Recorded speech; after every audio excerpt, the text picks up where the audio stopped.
3-4 वाक्यों में लिखिए। विष्णु प्रभाकर की रचनाओं के बारे में बताइए। तो यहाँ पर आपको कवि परिचय पूछा गया है, लेखक परिचय पूछा गया है विष्णु प्रभाकर जी का, उनकी रचनाओं के बारे में आपको लिखना है। अगला प्रश्न है, आप कण कण का अधिकारी किसे मानते हैं, क्यों? लोकगीतों में ग्रामीण जनता की भावनाएं सहज रूप से सजीव दिखाई देती है, क्यों? चौथा प्रश्न है, आज मां अपनी बेटी के प्रति दृढ़ विश्वास रखती है, क्यों? यानी इन चारों प्रश्नों के उत्तर जो है आपको किसी भी पाठ के पीछे के प्रश्न नहीं मिलेंगे, आपको पाठों में से दिए जाएंगे और विषय आधारित है। और आपने देखा है कि केवल एक ही प्रश्न है जो लेखक परिचय से संबंधित है। अगला है, निम्नलिखित प्रश्नों में से किसी एक प्रश्न का उत्तर 8 से 10 वाक्यों में दीजिए। इस प्रश्न के लिए 7 अंक निर्धारित हैं। यह पद्य पाठ से संबंधित प्रश्न है।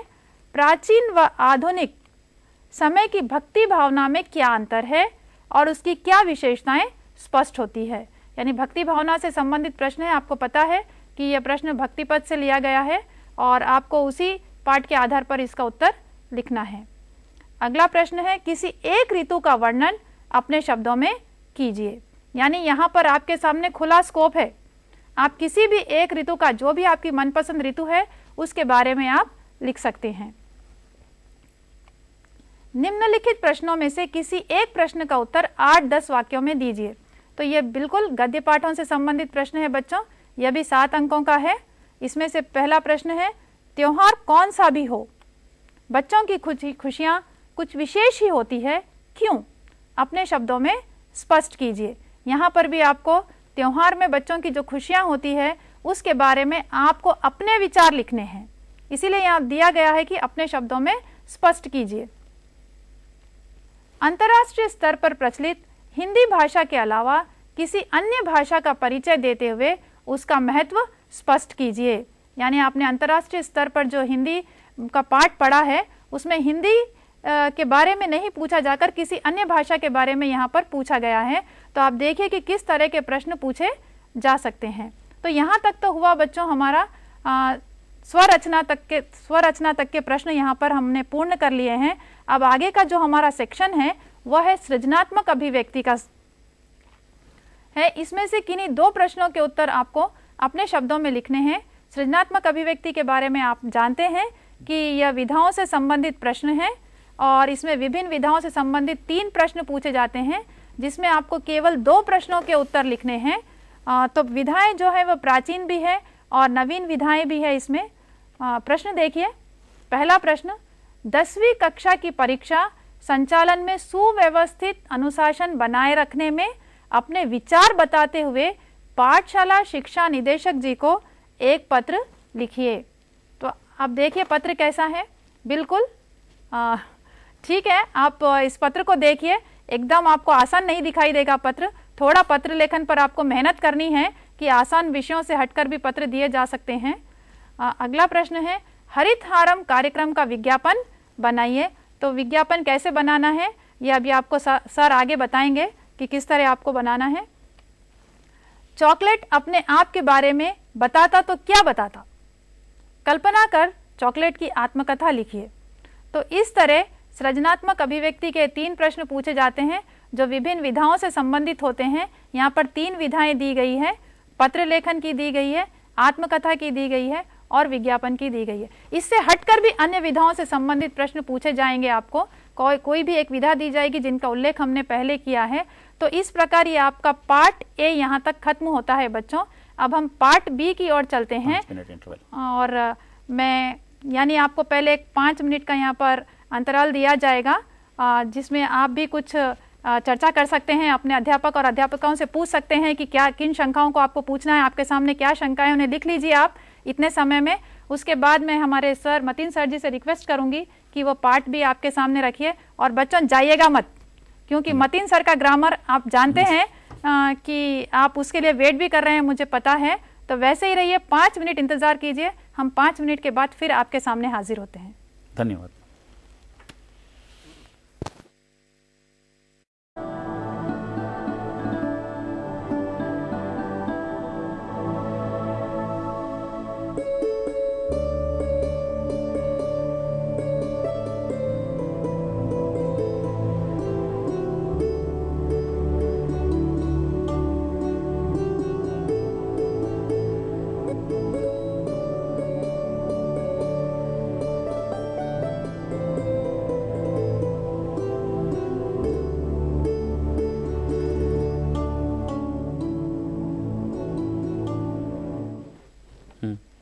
अंतराल के बाद सत्र में आप सबका स्वागत है। अभी अभी किरण मैडम के द्वारा आपने पार्ट ए की जानकारी ली है और एक नमूना प्रश्न पत्र को भी अच्छी तरह से देखा है। अभी कई छात्रों का और अध्यापकों का संदेह ये है कि पार्ट बी किस तरह से होता है, और यह प्रश्न भी पूछा जाता है कि पार्ट बी कितने मिनट पहले दिया जाता है। आप ये भी जानते हैं कि सारा समय परीक्षा के लिए 3.25 घंटे का था, जिसमें 15 मिनट पढ़ने के लिए दिए गए थे और 2.5 घंटे का समय पार्ट ए के लिए दिया गया था और आधे घंटे का समय मात्र पार्ट बी के लिए दिया जाता है। पार्ट बी है क्या? मल्टीपल चॉइस क्वेश्चंस, 20 प्रश्न इसमें दिए जाते हैं और हर प्रश्न के लिए एक एक अंक निर्धारित किया जाता है। छात्रों, पार्ट बी में आप अगर देखेंगे तो सारे के सारे लगभग व्याकरण के प्रश्न होते हैं, 20 के 20। लेकिन व्याकरण के अंतर्गत भाषांश भी है और शब्द भंडार भी है। शब्द भंडार के 10 प्रश्न और भाषांश अर्थात व्याकरणांश से संबंधित 10 प्रश्न यहां पे बहुविकल्पीय प्रश्न होते हैं। इसके अंतर्गत हम देखेंगे निम्नलिखित प्रश्नों के उत्तर विकल्प से पहचान कर लिखिए। पहला एक प्रश्न आपके सामने रखा गया है, एपीजे अब्दुल कलाम ने अंतरिक्ष में कई यान भेजे, रेखांकित शब्द के पर्याय पहचानिए। हां छात्रों, यहां पे प्रश्न अंतरिक्ष के नीचे रेखांकित किया गया है। अंतरिक्ष आपको इस तरह रेड में नहीं होता, पेपर में तो सभी प्रश्न, सारा प्रश्न ब्लैक में ही होता है प्रिंट, लेकिन एक मॉडल में यहां पे आपको बताया गया है, अंडरलाइन किया गया। ये जो रेखांकित है इस शब्द का क्या पहचानने के लिए कहा गया है? पर्याय पहचानिए। ए आसमान आकाश, बी गगन मगन, सी अंबर अंबुज, डी नभ नदी। हां, आप लोगों ने पहचाना है, इसका सही उत्तर आसमान आकाश होगा। आगे प्रश्न 2, भारत में अतिथियों का आदर किया जाता है डैश डैश डैश नहीं, रेखांकित शब्द के आधार पर रिक्त स्थान की पूर्ति उचित शब्द से कीजिए। आपको इससे पहले किरण मैडम ने बताया था कि प्रयोग पद्धति में प्रश्न होंगे, अप्लाइड मेथड में होंगे। यहां पे देखिए, विलोम शब्द कहकर डायरेक्ट नहीं पूछा गया, सीधे सीधे विलोम शब्द लिखिए आदर का कहकर नहीं पूछा गया। यहां पे आदर के नीचे रेखांकित होना चाहिए। तो ये जो आदर शब्द है, इसका विलोम शब्द बताने के लिए आपको निरादर, अनुदार, अनादर और सादर, इस तरह प्रश्न आपको अप्लाइड मेथड में पूछा जाता है।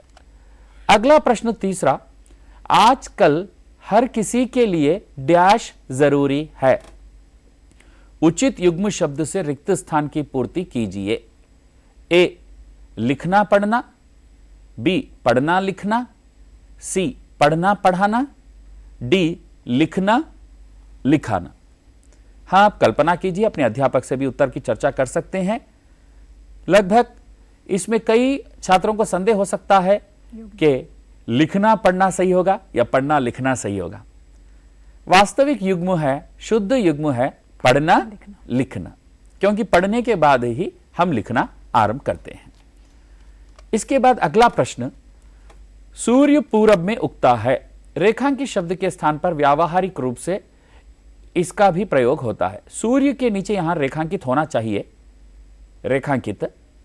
रेखांकित शब्द के स्थान पर व्यावहारिक रूप से इसका भी प्रयोग होता है। सूर्य व्यावहारिक रूप में भास्कर कहेंगे या सूरज कहेंगे, रवि कहेंगे या नक्षत्र कहेंगे।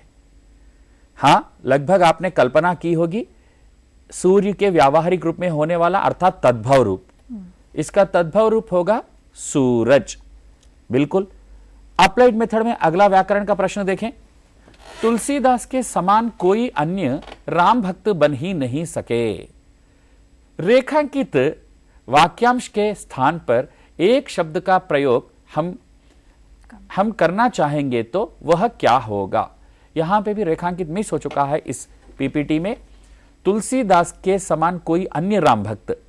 तो यहां पे आपको देखना चाहिए जिसके समान कोई अन्य राम भक्त, ये जो रेखांकित होगा इस वाक्यांश का, इसे हम शब्द संक्षेप में लिखना चाहेंगे एक शब्द में। तो एक कहेंगे असमान, अपूर्व, अद्वितीय, अनन्य। हां, आपने सही उत्तर पहचाना, अनन्य है। जिसके समान कोई अन्य नहीं है उन्हें हम अनन्य कहेंगे। अगला प्रश्न, आज हिंदी डैश भाषा बन चुकी है, रिक्त स्थान की पूर्ति उचित विकल्प से कीजिए। हां, अंतरराष्ट्रीय, बी अर्धराष्ट्रीय, सी अंतरराष्ट्रीय, डी अंतः प्लस राष्ट्रीय। यहां पे आपको वर्तनी से संबंधित प्रश्न भी पूछा गया है। इसमें आपको अंतरराष्ट्रीय शब्द ही लेना है, लेकिन शुद्ध वर्तनी भी पहचाननी चाहिए। तो दोनों उद्देश्यों को ध्यान में रखकर यह प्रयोगात्मक प्रश्न बनाया गया है। इस तरह के प्रश्न हमें होते हैं, क्योंकि अभी जो विशेष सूचनाओं में आपको बताने ये चाहिए कि जो 80 अंक के लिए आपका प्रश्न पत्र बनेगा, इसमें लगभग 20 के संबंधित स्टैंडर्ड क्वेश्चंस होंगे जो प्रतिभाशाली छात्र मात्र ही लिख सकें। A1 ग्रेड पाने के लिए प्रतिभाशाली होना आवश्यक है। तो ऐसे छात्रों को ध्यान में रखकर ही लगभग 20 अंक के प्रश्न यहां पे दिए जा सकते हैं।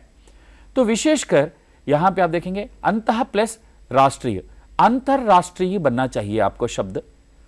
तो अंतः प्लस राष्ट्रीय, अंतरराष्ट्रीय, इस दृष्टि से आप देख लें कि कौन सा उत्तर आपको सही लगेगा।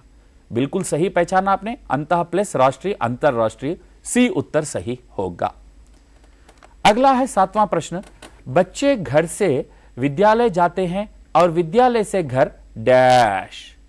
अरे ये तो बड़ा सरल प्रश्न लगेगा आपको, लेकिन अगर व्यापक रूप से सोचने पर विकल्प देखें, रिक्त स्थान की पूर्ति के लिए समुचित शब्द का चयन कीजिए। ध्यान से देखिए, बच्चे घर से विद्यालय जाते हैं और विद्यालय से घर डैश। ए आते हैं, बी पहुंचते हैं, सी लौटते हैं, डी जाते हैं। इसे कहते हैं अप्लाइड क्वेश्चन और भाषांश का प्रश्न है। यहां पे लगभग छात्रों का उत्तर आते हैं भी एक कल्पना कर सकते, पहुंचते हैं भी कर सकते हैं, लेकिन जाते हैं तो लगभग नहीं करेंगे।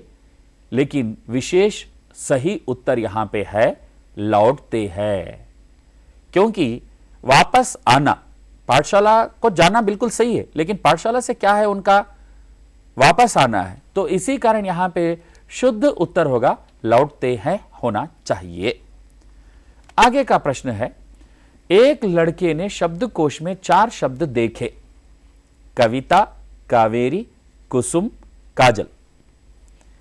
इनमें से शब्दकोश में सबसे पहले कौन सा शब्द होगा? शब्दकोश वर्णक्रम को भी अगर हम ध्यान में रखेंगे तो आपको शब्दकोश देखने का अभ्यास है, शब्दकोश से आप जुड़े हुए हैं, तो बिल्कुल आपके लिए सरल प्रश्न है। कविता का है, कावेरी का है, काजल का है, कुसुम कु है।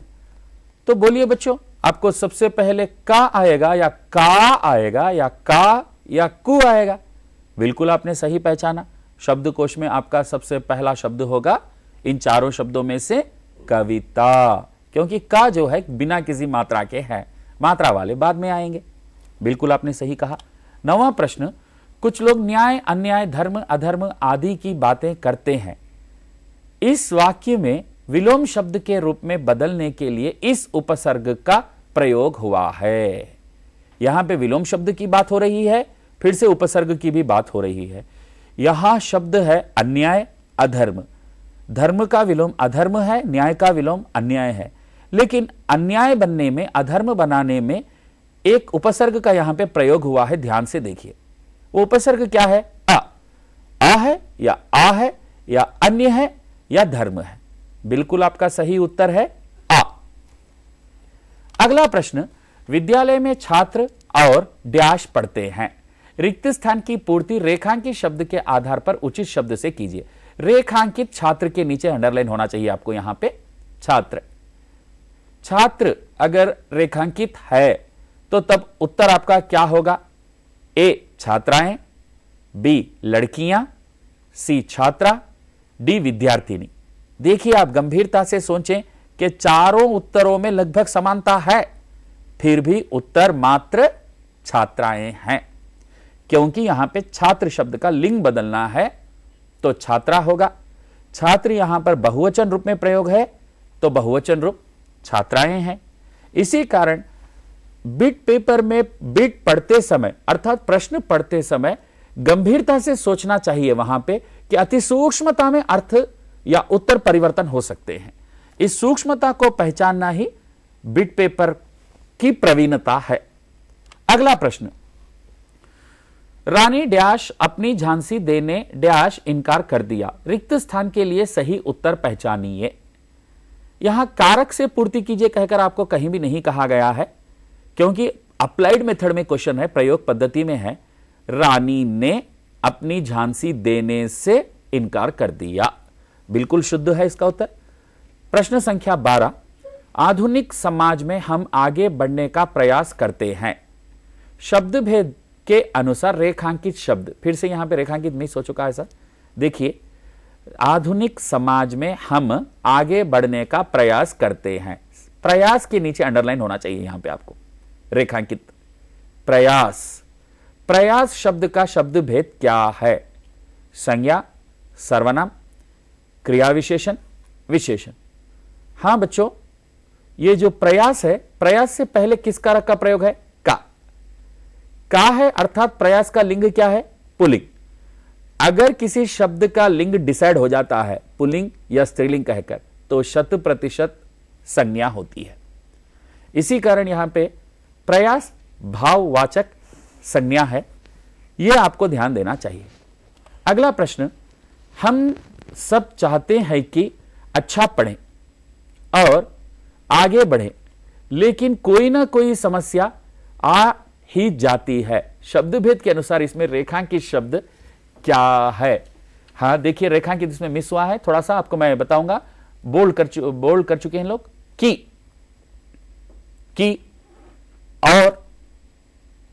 की और व्याकरण की दृष्टि से की और ये दो क्या हो सकते हैं? की और, दो शब्दों को, दो वाक्यों को जोड़ने वाले शब्दांशों को हम समुच्चय बोधक कहते हैं। बिल्कुल सही उत्तर है आपका, समुच्चय बोधक। अगला प्रश्न है, अध्यापक ने कहा कि कल तुम्हारी परीक्षा है। रचना की दृष्टि से यह वाक्य क्या है? हां बिल्कुल सोचिए, अध्यापक ने कहा कि कल तुम्हारी परीक्षा है। क्या यह सरल वाक्य है, संयुक्त वाक्य है, मिश्रित वाक्य है? इसमें से कुछ नहीं। कल्पना कीजिए। हां बिल्कुल आपने सही सोचा है, यह मिश्रित वाक्य है। सी सही उत्तर है। कारण अध्यापक ने कहा कि कल तुम्हारी परीक्षा है। जब हम की तक वाक्य को समाप्त नहीं कर सकते, यहां तक समाप्त नहीं कर सकते, अगला वाक्य उपवाक्य इसके साथ जुड़ा ही रहता है। सरल वाक्य प्लस उपवाक्य इज इक्वल मिश्रित वाक्य होता है। यह मिश्रित वाक्य है। 15 प्रश्न संख्या 15, हमें मेहनत करनी चाहिए। अर्थ की दृष्टि से यह वाक्य क्या है? इससे पहले का प्रश्न आपने रचना की दृष्टि से देखा था, यहां अर्थ की दृष्टि से देखा गया है। विधानार्थक, आज्ञार्थक, इच्छार्थक, संकेतार्थक। हां मित्रों, आपने सही पहचाना। चाहिए, चाहिए क्या है? इच्छा है। बिल्कुल आपका उत्तर सही है, इच्छार्थक वाक्य है ये। हामिद चिमटा लाता है, वाक्य को भूतकाल रूप में पहचानिए। हामिद ने चिमटा लाया, हामिद चिमटा लाया, हामिद ने चिमटा लाई, हामिद चिमटा ला रहा था। हां, इसमें सही उत्तर है हामिद चिमटा लाया। कई लोग इसकी कल्पना हामिद ने चिमटा लाया कहकर करते हैं, लेकिन यह ध्यान में रख लेना चाहिए, लाना, बोलना, भूलना तीनों सकर्मक क्रियाएं होने पर भी इनमें ने का प्रयोग नहीं होता। ला, बोल, भूल, ला, बोल, भूल, ये तीन सकर्मक क्रियाएं हैं, फिर भी इन तीनों में ने का प्रयोग नहीं होता। यदि यह नियम याद है तो इसका उत्तर होगा हामिद चिमटा लाया। फिर से कहिए, ला, बोल, भूल, लाना, बोलना, भूलना, ये तीन सकर्मक क्रियाएं होने पर भी इनमें ने का प्रयोग नहीं होता है। अगला प्रश्न, हमें समय व्यर्थ डैश करना चाहिए। नकारात्मक वाक्य के लिए उचित शब्द का चयन कीजिए। ए मत, बी मना, सी ना, डी नहीं।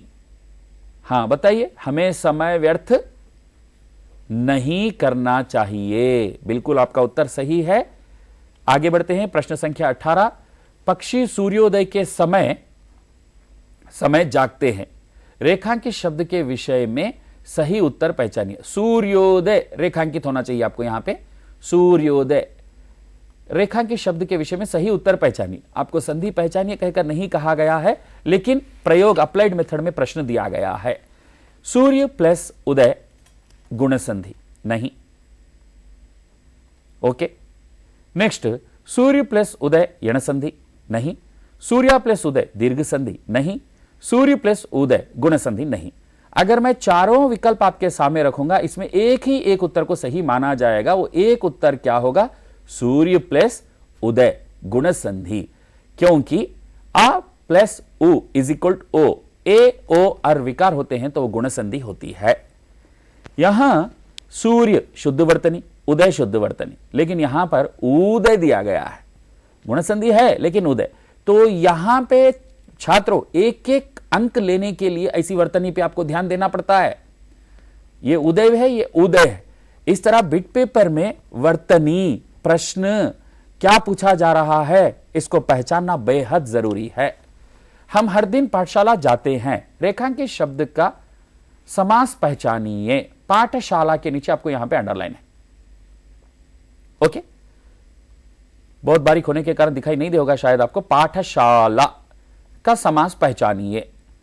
संप्रदान तत्पुरुष समास, संबंध तत्पुरुष समास, द्वंद्व समास और अव्ययी भाव समास होना चाहिए वहां पे। ये पाठशाला, पाठ के लिए शाला, पाठ के लिए शाला, तो के लिए कौन सा कारक है? संप्रदान कारक है। कारक का लोप होता है तो तत्पुरुष समास है। संप्रदान कारक का लोप होता है तो संप्रदान तत्पुरुष समास। आगे हम चलते हैं। अंतिम प्रश्न, भारतीय सेना ने दुश्मनों के डैश रिक्त स्थान की पूर्ति उचित मुहावरे से कीजिए। ए दांत खट्टे कर दिए, बी हाथ पीले कर दिए, सी आंख लाल कर दिए, डी चार चांद लगा दिए।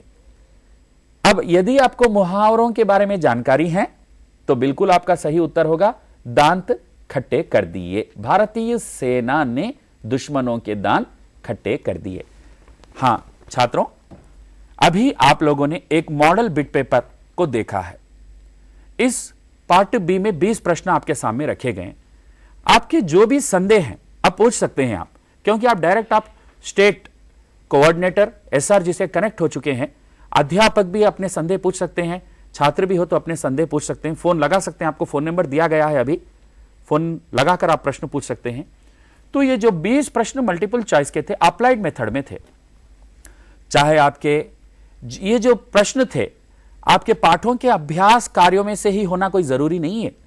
पाठों में से हो सकते हैं, या आपने जो 9वीं कक्षा, 8वीं कक्षा, 7वीं कक्षा से भी पढ़ा है, वहां से भी एक आध प्रश्न भी उससे संबंधित, विषय से संबंधित, व्याकरण संबंधित, जैसे संज्ञा, सर्वनाम, क्रिया, विशेषण, ऐसा संबंधित प्रश्न हो सकता है, लेकिन वहां के पाठों से नहीं होता। पाठ तो 10वीं कक्षा के ही होते हैं। इन्हीं पाठों से संबंधित प्रश्न पाठ्यांशों में से लिए जाते हैं। हां, तो इन 20 प्रश्नों को आप उत्तर देते समय ध्यान से पढ़ें, एक एक प्रश्न को अच्छी तरह से समझें, अच्छी तरह से समझें और समय का भी पूरा पूरा ध्यान रखें, क्योंकि केवल 30 मिनट का ही समय यहां पे होता है।